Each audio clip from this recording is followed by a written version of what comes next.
Alhamdulillah insyaallah di apa ini ya, siang hari ini insyaallah Allah masih memberi kita nikmat sama-sama kita silaturahim, salawat serta salam pada Rasulullah sallallahu alaihi wasallam, nabi kita, kedua kita, teladan kita hingga akhir zaman.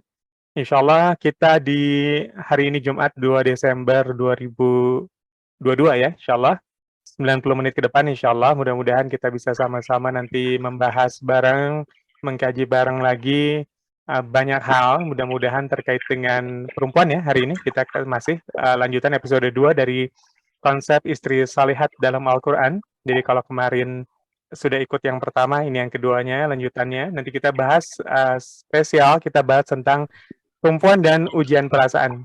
Ya, mungkin tidak semua bab nanti saya akan bagi lagi dalam episode 3 juga. Mudah-mudahan kita bahas yang sekarang saya siapkan, kebahas semua di siang kali ini, insyaallah ya. Dan mudah-mudahan kita doakan sama-sama, semoga pertemuan kita kali ini, majelis kita kali ini diberkahi Allah dan jadi jalan kebaikan untuk kita semua ya. Kita sama-sama mulai dengan baca basmalah, Bismillahirrahmanirrahim. Dan kita insyaallah luruskan niat sama-sama, niat untuk mengisi akal dan pikir kita dan juga hati kita sama-sama. Mudah-mudahan ini jadi catatan sendiri. Ya, boleh siapkan catatan kalau ingin mencatatnya. Baik, sebentar. Ya, saya akan mulai dulu dengan sebuah gambaran. Kalau ternyata kita sebenarnya jadi peran apapun kita, jadi keseharian kita, apapun itu yang sedang kita alami sekarang, ada yang sudah menikah mungkin menjadi seorang istri, ada yang sudah punya anak menjadi seorang ibu, ada juga yang mungkin masih belum menikah atau belum juga dikaruniai keturunan atau masih single gitu ya. Maka peran apapun kita, saya yakinin sama-sama Quran sudah menyebutkan a'udzubillahi minasyaitonirrajim, ya ayyuhal insanu innaka kadihun illa rabbika kadhan famulaqih. Sungguh manusia gitu ya, wahai manusia, sesungguhnya kamu telah bekerja dengan sungguh-sungguh menuju Tuhanmu, maka pasti kamu akan sampai padanya juga gitu ya, akan bertemu dengannya juga. Ya, saya geser nih biar bisa terbaca jelas oleh semua sebentar. Ya, kecilin ya gambarnya. Nah, ya, kadhan famulaqih. Kita pasti akan bertemu lagi dengan Allah juga. Ya, jadi Allah menggambarkan dengan kata insan di sini, al-insan ini menggambarkan spesial each of us ya orang bilang. Jadi setiap kita gitu ya, setiap kita sungguh telah bekerja dengan sungguh-sungguh. Innaka kadihun illa rabbika kadhan famulaqih. Maka sebenarnya nggak ada yang nggak sungguh-sungguh dalam hidup ini. Ya, semua itu sungguh-sungguh.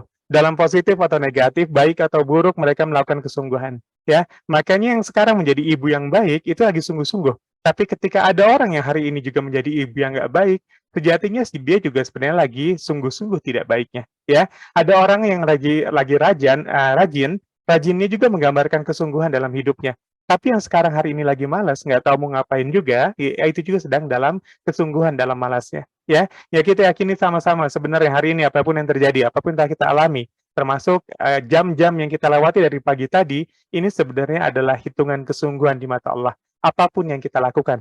Bahkan ketika kita tidak melakukan apapun, hakikatnya sebenarnya kita sedang bersungguh-sungguh dalam tidak melakukannya kita atau bersungguh-sungguh dalam kemalasannya kita. Ya ayyuhal insanu innaka kadihun illa rabbika kadhan famulaqih.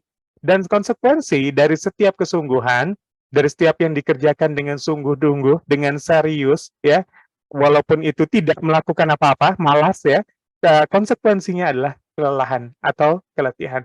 Dan ini juga sudah diketahui oleh Allah ya. Allah juga sudah mengatakan kalau kita memang ditakdirkan diciptakan dalam keadaan lelah. Laqad khalaqna insana fi kabad. Ya, sesungguhnya kami telah menciptakan manusia berada dalam keadaan susah payah atau berletih-letih. Ya, jadi Allah sudah ciptakan manusia itu bersusah payah, letih-letih. Para ahli tafsir bilang yang dimaksud dengan bersusah payah ini kenapa? Karena dari lahirnya sampai nanti meninggalnya, manusia itu akan ketemu ujian terus. Ya, dan kalau udah ketemu ujian itu kan capek bawaannya, lelah ya. Dari satu ujian beres ke ujian yang lain. Yang belum menikah ada ujiannya sendiri, yang udah menikah ada ujiannya lagi. Ada yang ujiannya pekerjaan, ada yang ujiannya anak. Ya, anak tumbuh gede itu ujiannya datang lagi. Anak udah nggak ada, itu juga bisa jadi ujiannya datang lagi. Terus kita masuk dari satu ujian ke satu ujian, dan ini melelahkan. Maka Allah tahu, laqad khalaqna insana fi kabad. Dan ini sumpahnya Allah, janji Allah. Ya, ini kan surat Al-Balad ini kan disebut dengan janji Allah dulu bersama ya, jadi Allah berjanji dengan nama, kota Mekah dan Madinah gitu ya, dan janjinya Allah itu apa? 1 ayat 1 sampai 3 di Al-Balad ini kan sumpahnya Allah, janjinya Allah, dan isi janjinya di ayat 4 ini, "Laqad khalaqnal insana fi kabad." Maka Allah menjanjikan memang setiap kita itu berada dalam keadaan susah payah, letih. Maka kalau hari ini kita ngerasa letih, kalau hari ini kita ngerasa capek dalam peran apapun yang sedang kita jalankan, ada yang lagi jadi pekerja, ada yang lagi jadi pegawai, ada yang lagi jadi business owner, ada yang jadi pengusaha, ada yang jadi karyawan, ada yang jadi ibu, ada yang jadi ibu rumah tangga, ada yang jadi istri. Kalau sekarang kita mengatakan hari ini kita sedang kelelahan, nggak usah ngomong sebenarnya Allah juga tahu. Karena kita dipatenkan, laqad khalaqnal insana fi kabad. Ya, jadi setiap kita itu berada dalam keadaan susah payah, ya. Maka kita pahami sama-sama, kalau hari ini kita lelah, ya. Kenapa? Karena yang pertama, karena tadi yang saya sebutkan di awal, karena kita semua sedang sungguh-sungguh menjalankan peran yang kita jalani, apapun peran itu. Bahkan ketika kita tidak bergerak, kita bekerja sekalipun, kita sedang sungguh-sungguh, dan ini melelahkan. Yang kedua, karena lelah itu memang sudah Allah tahu sebelumnya, ya. Jadi jangan pernah merasa Allah nggak tahu letihnya kita siang ini. Jangan pernah ngerasa Allah tuh nggak tahu beban yang kita alami selama ini. Allah tahu kita capek. Allah tahu kita lelah. Ya. Dan salah satu nanti, buat para istri solehat, ya, ada satu ujian yang kemudian Allah kenalkan juga lewat kisahnya dalam Al-Quran. Mungkin saya hanya bahas satu kisah dulu. Ya, mudah-mudahan bisa kita lanjut dalam episode berikutnya nanti. Ya, saya klik dulu. Ya, itu adalah ujian yang berupa rasa kehilangan, ya. Saya hari ini hanya membahas satu ujian perasaan yang Allah kasih pada perempuan, ya, pada seorang perempuan, yang itu kemudian diceritakan, dikisahkan dalam Al-Quran, yaitu ujian rasa kehilangan. Banyak ujian pada perempuan, ya. Nanti kita bahas lagi dalam pertemuan-pertemuan berikutnya. Ujian-ujian rasa apa sih yang dialami perempuan yang ada dalam Al-Quran? Nah, ini saya bahas satu tentang rasa kehilangan, ya. Ketika perempuan menghadapi kehilangan-kehilangan, ya. Nah, ada juga keabadian, ada yang lain-lain. Nanti kita fokus dulu hari ini, kita bahas tentang rasa kehilangan. Ini kisahnya siapa? Saya yakin juga sudah hafal semua. Ini adalah kisahnya di Quran surat Al-Qasas ayat 10. Ini kisahnya ibunya Nabi Musa. Ya, ibunya Nabi Musa. Ya, wa asbaha fuadu ummi Musa farikan. Ya, dan menjadi kosonglah hati ibu Musa. Ya. Jadi di sana dikatakan ibunya Nabi Musa, ini kan sudah tahu ya kisahnya Nabi Musa ya, karena Firaun itu membunuh anak laki-laki. Membunuh anak laki-laki dan kemudian ibunya Nabi Musa itu kemudian diperintahkan Allah untuk memasukkan dalam kotak dan kemudian menjatuhkannya dalam air di sungai, gitu ya. Itu diberitahukan oleh Quran seperti itu. Nah, ini ujian pertamanya adalah ketika Allah katakan faregan. Faregan itu apa? Itu kosong, jadi kosong perasaannya. Faregan itu adalah sebelumnya penuh, jadi kosong. Seperti kalau di Quran surat lainnya ada kata fa'idza faragta fansab. Ya, kalau kamu telah beres satu urusan, maka lakukan yang lain. Ya, Al-Insyirah ya. Fa'idza faragta fansab. Kalau kamu beres satu urusan, maka lakukan yang lain. Ya, beresnya itu gimana? Beresnya itu seperti faraga ini, seperti farigan ini. Seperti kalau kamu udah penuh nih tenaga dihabisin satu beres, maka selesaikan yang lain. Maka turunannya ahli tafsir bilang kan, fa'idza faragta fansab itu kalau kamu sudah selesai sholat yang wajib, tambahkan yang sunnah. Kalau kamu selesai sholat, salam kanan kiri, maka tambah zikirnya. Ya, kerjakan urusan yang lain. Ya, selalu isi hari-hari itu jangan kosong. Ya, setelah kamu penuh melakukan sesuatu, fa'idza faragta fansab, maka segera melakukan yang lain. Itu dalam istilah seperti itu. Ya, maka farigon itu perasaan setelah penuh. Setelah hati itu senang, setelah kita gembira, setelah kita sukacita, setelah kita happy, setelah kita berbahagia, tiba-tiba ada sesuatu yang hilang, plus sampai kosong. Itu farigan. Nah, itulah perasaannya Nabi Musa, ibunya Nabi Musa ketika dia melahirkan bayi, bahagia, punya anak, tiba-tiba disuruh untuk menjatuhkan ke sungai. Tiba-tiba menghilangkan anaknya sendiri, tanda kutip ya, menghilangkan anak sendiri, maka perasaannya itu farigan, dari penuh menjadi kosong. Gitu ya. Hampa tuh. Ya kita kalau kita suka naik, apa ya, ibaratkan kalau kita suka naik, roller coaster mungkin ya, roller coaster terus naik, dan itu kan ada perasaan pas turun dari atas ke bawah tuh, wah ada yang hilang gitu ya, ada yang hilang dari dada kita. Nah, perasaan hilang dari sesuatu yang dari hati itulah yang disebut dengan farigan. Maka satu yang kemudian akan jadi persoalan, yang jadi titik tekan juga, yang mungkin akan dialami oleh perempuan-perempuan salihat yang ditempelkan dalam Quran supaya jadi cerita buat kita adalah kan. Rasa hilang setelah kita memiliki, rasa hilang setelah kita mencintai, rasa hilang setelah kita merasa puas penuh dengan sesuatu itu. Ya, bisa jadi di kasus ini tentang anak, ya, tapi bisa jadi dalam kasus yang lainnya ini tentang suami yang tadinya cinta tiba-tiba hilang, ya, tentang harta yang tadinya dimiliki tiba-tiba nggak ada. Tapi ada perasaan kan, ada perasaan, "Asnya kok jadi nggak seperti ada apa-apa lagi?" Gitu ya. Maka ini yang kita bahas di pertemuan ini ya. Di series kedua ini, di episode kedua ini kita bahas tentang perasaan hilang yang digambarkan dalam Quran, yang itu, dimiliki atau terjadi pada perempuan-perempuan setelah sebelumnya ada penuh, bahagia, puas, tiba-tiba hilang, gitu saja. Ya seperti tadi, jatuh, seperti apa yang membuat kita kosong. Ini juga jadi sebuah pengingat buat kita, seorang anak seorang orang tua yang kehilangan anaknya, rasanya itu seperti itu.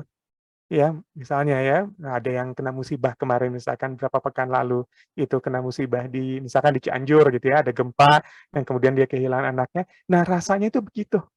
Rasa setiap orang tua yang anaknya hilang, itu seperti sesuatu yang tadinya penuh tiba-tiba habis dalam waktu cepat, kosong, gitu ya. Dan itulah rasa kehilangan dirasakan orang tua, ya. Maka kalau kita sekarang jadi anak, terus kita sekarang udah menikah, terus kita tinggal pergi sama istri kita kah, sama suami kita kah, bawa cucu-cucu dari ibu kita, bapak kita. Nah, perasaan mereka, rumah itu jadi kosong, hati itu kosong, suara anak-anak kosong itu seperti ini. Tiba-tiba kosong, ya. Makanya kesepian orang tua tuh nggak ada obatnya sebenarnya. Ya, obatnya itu anak-anaknya lagi, tapi ini anak-anaknya mau nggak mau, ada yang harus berkelana, bekerja di tempat lain, ada yang dipinang oleh laki-laki dan kemudian pindah di tempat lain, dan perasaan itu hampa, kosong. Nggak ini faedah farigan ini. Ini makanya jadi catatan buat kita, yuk kalau masih punya orang tua, jangan juga selalu dikosongin. Gantian kalau punya adik kakak untuk kemudian mengisi hari-harinya. Karena perasaan kosong pada seorang ibu ke anaknya itu seperti ini dikatakan hampir aja dia menyatakan rahasia tentang Musa, in kadat ya, latubdi bihi laulau dan selanjutnya gitu ya. Sampai dia memasukkan ke air sendiri, takut karena takut dibunuh gitu ya, tapi hampir saja dia sendiri yang ngomong kalau itu anak dia. Hampir saja dia ngasih tahu gitu ya, karena ada perasaan hilang yang sangat yang sampai ya berani, "Ya udahlah gimana, ambil aja," walaupun itu malah berbahaya sebenarnya, tapi hampir saja seperti itu kalau bukan Allah kuatkan, tetapkan hatinya, gitu ya. Itu perasaan-perasaan yang dialami oleh para ibu, yang dialami oleh para orang tua yang kehilangan anaknya, termasuk oleh para perempuan. Farikan ini adalah rasa kosong tadi, setelah penuh tiba-tiba kita kosong, gitu ya. Nah, Quran surat Al-Qasas ini sendiri, qasas itu kan artinya, eee, kisah ya, di Quran dikatakan artinya kisah, kisah-kisah atau secara bahasa qasas itu adalah menelusuri jejak, ya. Maka kita belajar dari kisah, itu belajar untuk menelusuri jejak. Kalau kita telusuri jejak, itu kita ketemu tuh, banyak satu 2 hal yang bisa kita pelajari, maka belajar, kisah itu adalah belajar untuk menyusuri jejak. Al-Qas ini sendiri. Nah, kemudian di Quran dikatakan di ayat 11 nih, lanjutan dari Al-Qasas ini, ketika ibunya Nabi Musa kemudian bilang pada kakaknya Nabi Musa, saudara perempuannya, wa qalat li ukhtihi qusti, qasas tadi ya, qusti, ikuti jejaknya, ikuti langkah-langkahnya. Ya, maka qasas itu mengikuti jejak. Ya belajar dari kisah, belajar dari cerita, itu belajar menelusuri jejak-jejaknya. Karena kalau kita telusuri jejaknya, itu banyak. Maka disebutnya qusih gitu ya, ikuti jejaknya Nabi Musa, ikuti tadi kemana tuh, geraknya kemana, ya, barusan airnya membawa kotak adikmu itu dibawa kemana, ya, dimintanya qusih di sini, ya. Ini makanya kenapa sebenarnya kalau saya ngasih materi parenting nih, ini sering sampaikan, mengajarkan kisah itu penting, mengajarkan cerita itu penting buat anak-anak, karena mengajarkan mereka untuk menelusuri jejak-jejak, iya, menelusuri jejak itu kayak kita waktu kecil lah, waktu kita SD mungkin ya, kita pernah ikut pramuka dan kemudian kita suruh mencari jejak. Nah, kan gitu ya, kita cari jejak, cari kanan kirinya, dan itu ada hikmah-hikmah yang selalu terselip dari jejak-jejak yang ditinggalkan. Ya, makanya Quran itu banyak bercerita tentang kisah. Karena cara pengajaran paling mudah itu lewat berkisah. Lewat cerita. Maka kalau dalam dunia parenting, kalau kita mau bicara banyak pada anak kita, mendidik anak kita, menitipkan nilai banyak pada anak kita, salah satunya lewat kisah. Karena Quran isinya banyak kisah, gitu ya, banyak cerita, tapi bukan dongeng, fakta, ceritanya adalah kenyataan, benar. Kalau ya bedanya Quran gitu ya, ini kisah yang benar, kalau di Quran itu kisah-kisah yang benar. Nah, itu disampaikan oleh kita pada anak kita, itu cara yang paling kuat sebenarnya, ya. Atau menceritakan pengalaman kita sebagai orang tua, kita sebagai ibu, sebagai seorang ayah, menceritakan kisah, itu lebih nempel nilainya pada anak-anak kisah kisah ke kita gitu ya, yakin dan menyampaikan cerita, mendongengkan atau yang lain-lain, itu lebih kuat nilainya pada anak-anak kita. Jadi jangan malas untuk bercerita, ya. Saya balik lagi ke sini dulu. Oh ya, saya lupa.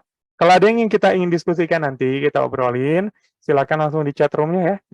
Seperti biasa, nanti 90 menit kita bahas dari yang awal. Jadi kalau belakangan khawatir tidak terbahas, nanti jadi kita bahas dari awal-awal saja, ya, dari yang pertama kali pertanyaan-pertanyaan masuk. Baik, saya lanjut dulu, ya. Ini ke Al-Qasas tadi ya, dan baik, nah, ini dia tujuhnya.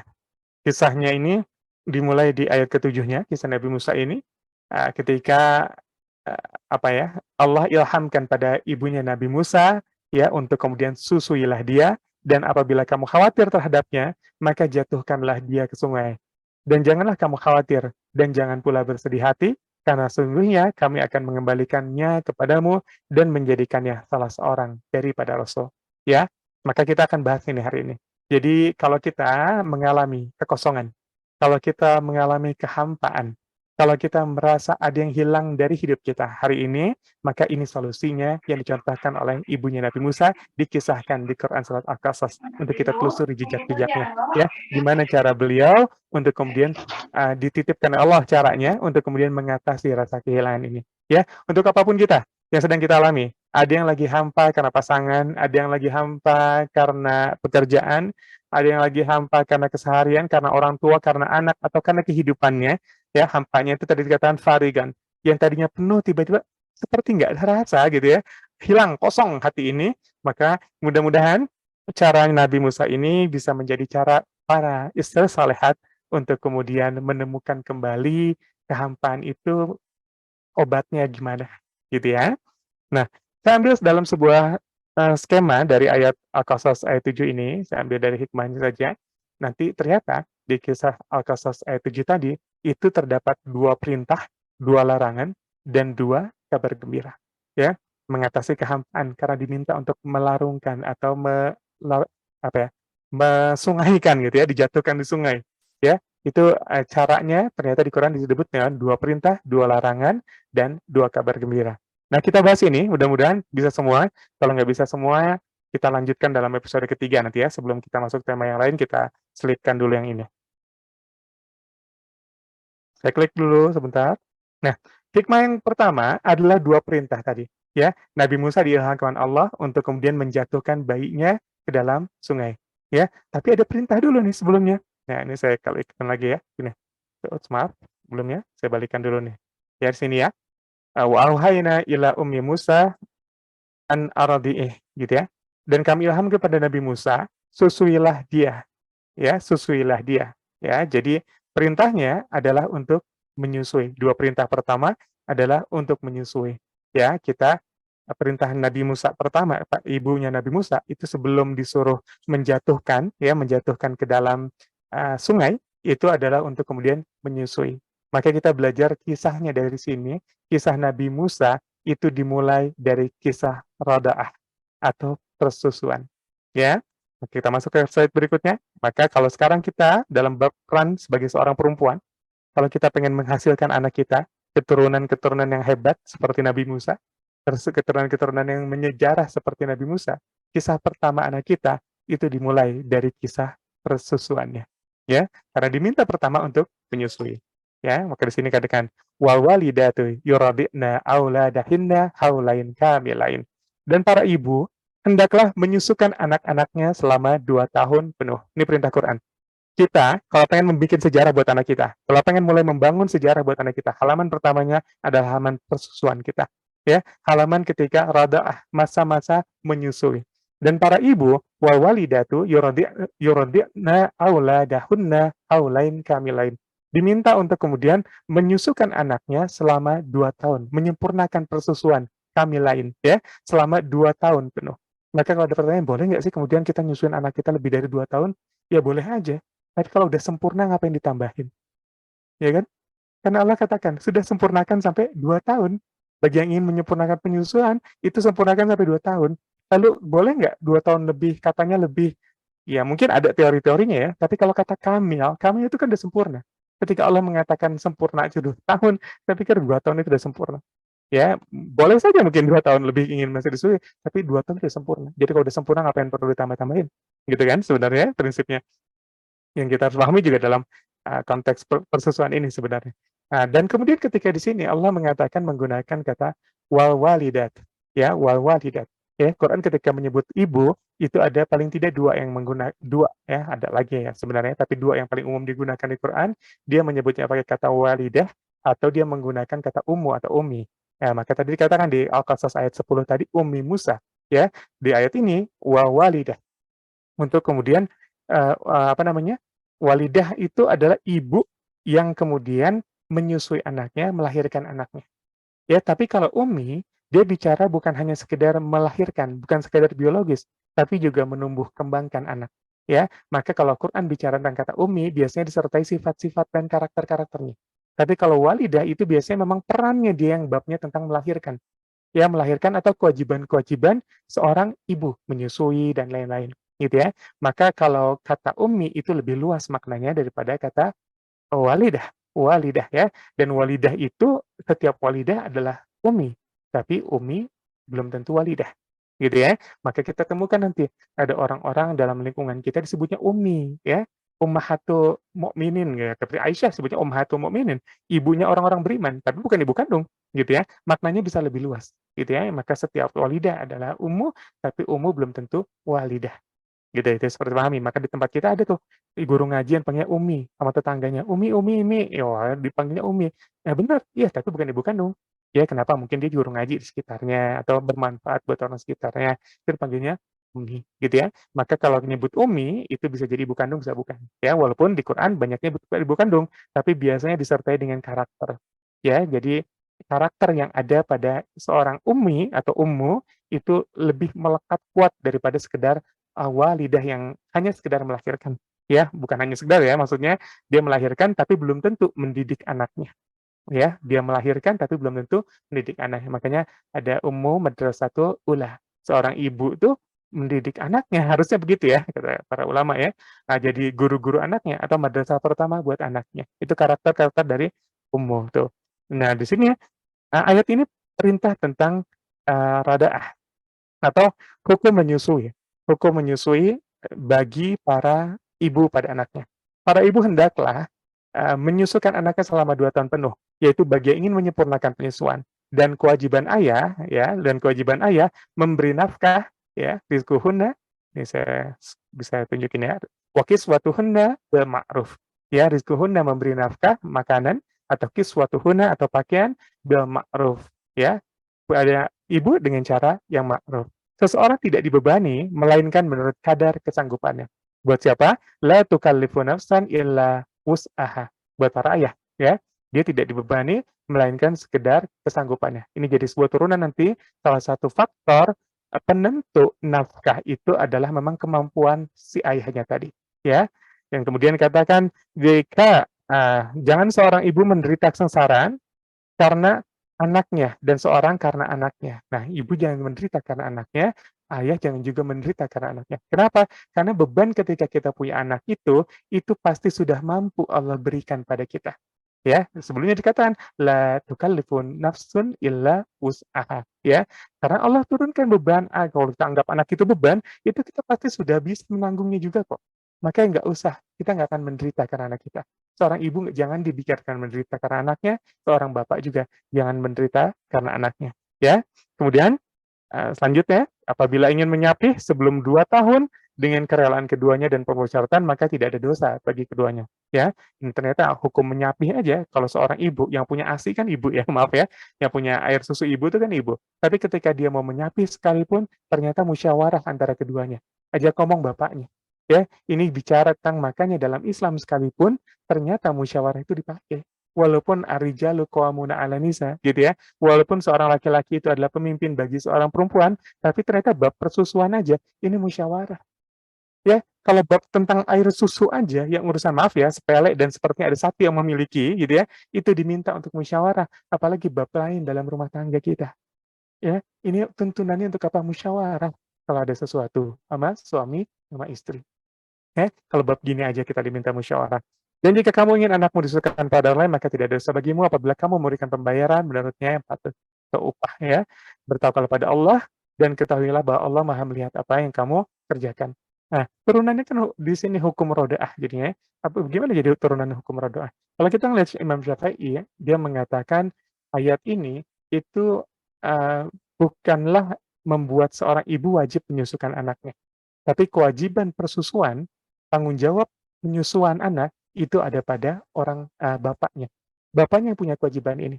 Ibu ini hanya anjuran, maka boleh ibu itu nolak menyusui anaknya, ya. Dan kalau, seorang ibu nyusuin anaknya, maka hendaknya seorang bapak itu ngasih upah penyusuan pada ibunya. Oh, selama 2 tahun digaji tuh, kenapa nyusuin anak saya? Ya, Imam Syafi'i begitu ya, kalau mazhab Syafi'i itu seperti itu. Tapi kalau Imam Malik, itu memang mengatakan ini kewajiban ibunya.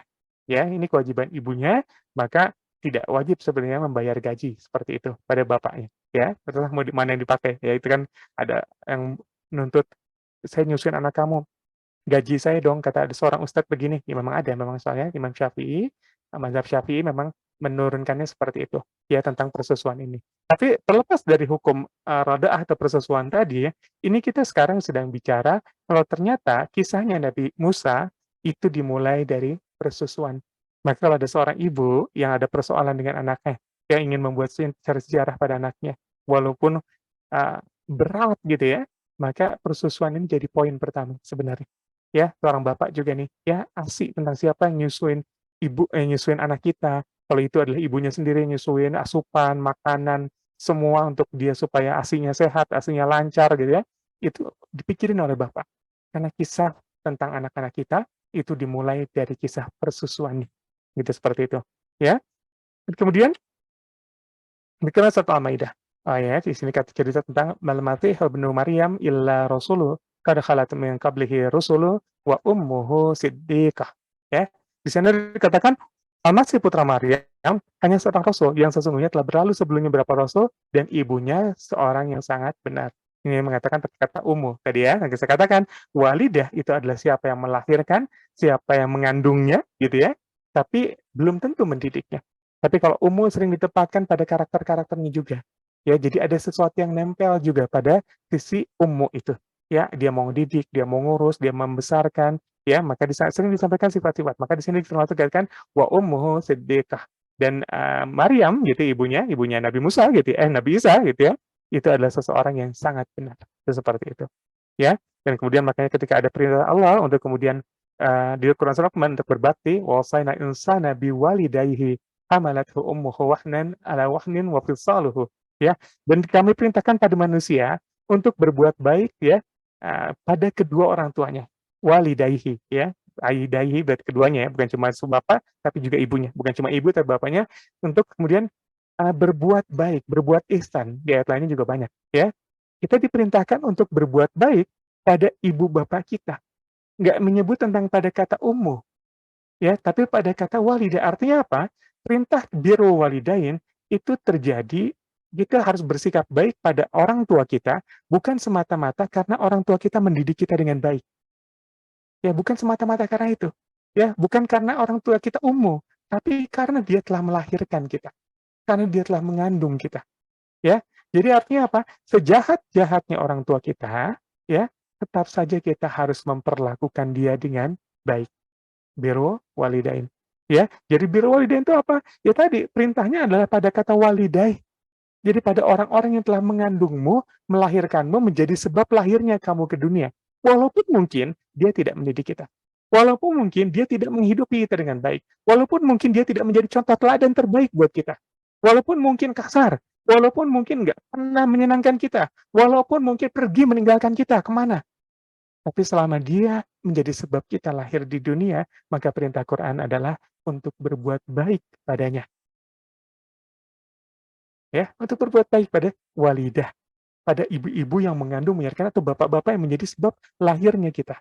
Ya, menjadi sebab biologis kita ada, maka kita diminta untuk apa? Berbuat baik. Ya, maka di sinilah kita kadang-kadang mentok tuh teori-teori ya tentang apa? Maaf ya, misalkan inner child. Saya begini, kenapa? Habis bapak saya dulu begini, ibu saya begini.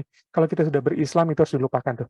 Kenapa? Bagaimanapun, walau bapak saya gini, ibu saya memperlakukan saya begini sih, jadi saya trauma sekarang.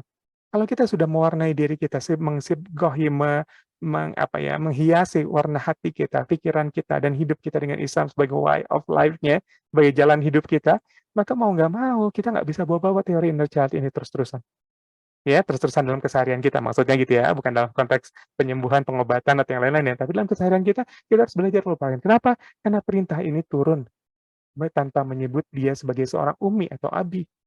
Walaupun dia tidak menumbuhkan kita, walaupun dia ninggalin kita, walaupun dia pergi nggak tahu kemana, tapi selama dia jadi sebab lahirnya kita, maka perintahnya adalah biru walidain, berbuat baik padanya. Ya, menggunakan kata walidain, yang menggunakan kata biologis banget hubungannya itu seperti itu. Ya, ini jadi harus PR kita. Yuk kita sekarang PR, jangan selalu menjadikan alasan kenapa sekarang kita galak sama anak kita. Habis bapak saya dulu begini. Kenapa sekarang kita nggak move on, trauma. Habis orang tua saya memperlakukan saya gini. Ayo kita move on. Ya, gimana pun orang tua kita nggak pantas kita memperlakukannya seperti itu, ya kita tutup nih. Ya, ini kan teori-teori Sigmund Freud ya, tentang strong why.